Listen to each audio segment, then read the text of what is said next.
Hey everyone. So next I'm doing quality time as a love language. I'm doing a 6-card reading. I've already pulled my cards and I will go through each of the prompts as I read, as I go through my tarot reading. So quality time. The card that represents quality time in the way that I receive love. Quality time is my love language, and I know it's other people's, obviously. So the card to represent the way that I receive love, 2 of Pentacles. Here we go. Yeah.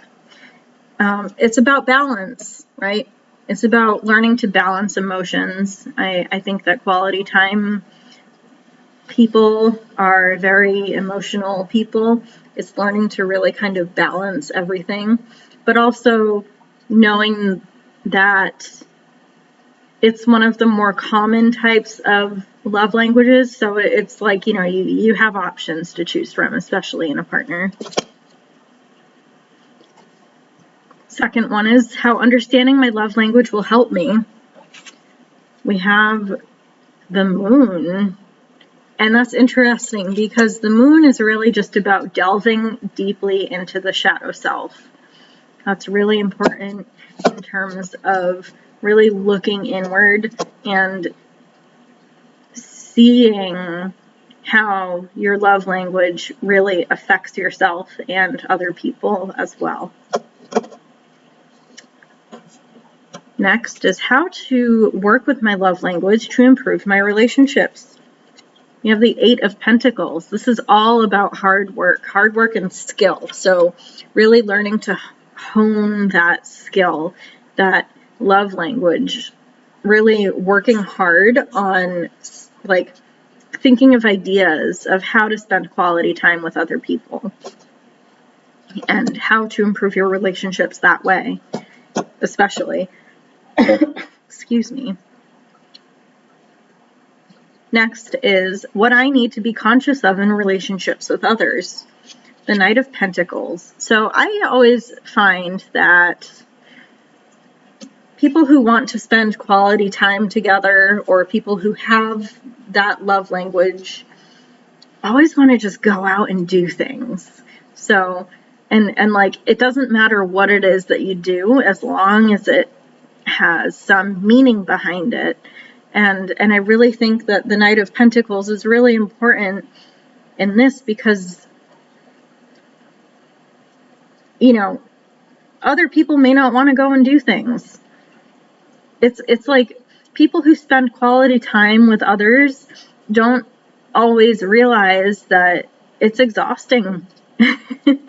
and I understand that. Like I know that, and other people don't always understand it or get it, but it's just how it is. And it's important to be conscious that, quality time doesn't always have to be about going out and doing things. It can be about parallel play. It can be, you can be sitting on your couch, reading next to one another, doing 2 completely separate things, but also spending that quality time together. The next one is something I can do better to express my wants and needs. We have the 6 of Pentacles.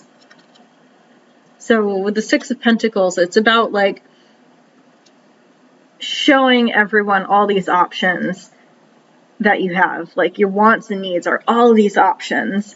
And it's important not to get overwhelmed by those options, especially in partners. Or it's especially important for partners not to become overwhelmed with all these options that people who want to spend quality time with them have. So it's kind of interesting because the quality time love language is a creative individual, someone who's always coming up with ideas of what to do next and how to do things next, and really wanting to go and do things, but also expressing that, you know, you and your partner don't always have to go out and do things all the time. So I think it's important to give options and not be overwhelmed by those options. Next and last is how I can be more open to receiving love. We have the star, and I love the star for this because it's just about giving and receiving. It's about giving your all to someone and receiving that in return, and how to be more open to receiving that is to just keep an open mind that other people don't always have that quality time love language. Not everyone has the same love language. So I think it's important to remember that, you know, quality time, again, doesn't always have to be about going out and doing things. It can be just sitting in your living room at home, reading or listening to music or something that you both enjoy separately. And sometimes that's what means the most. So, next, I'm going to do a reading, like an oracle reading, to just kind of sum up what this means, this reading, what this reading means, how to explain this a little better.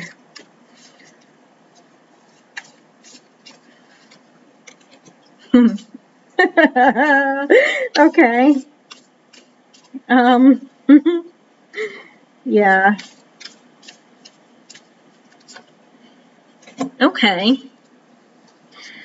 Interesting. So we have the vulture and asphodel. That's about upheaval. And we have the deer and oat, and that's about healing. So with the vulture and asphodel causing upheaval and disturbance, I mean, that's quality time, people. I mean, myself included, we just want to create chaos. It's just how things are. We always want to go out and do things. We always want to just spend time with the people that we love.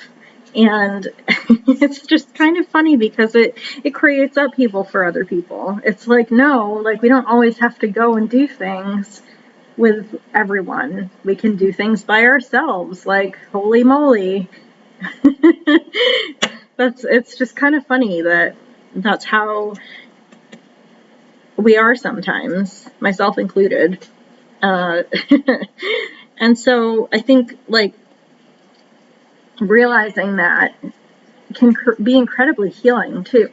And I think like, you know, we can do things by ourselves and not always be around the people that we love. We don't have to always be with other people. I think a lot of the time, those of us who have quality time as a love language are very emotional people, very sensitive people. And I think, you know, that can be mistaken for neediness. And it's not always that. I think that, like, understanding that people have different love languages is important, and it can be incredibly healing because, you know, learning to work with your partner is important, and those that you love as well. So anyway, that is all I have for you now. The last one is physical touch. So have a good one, everyone.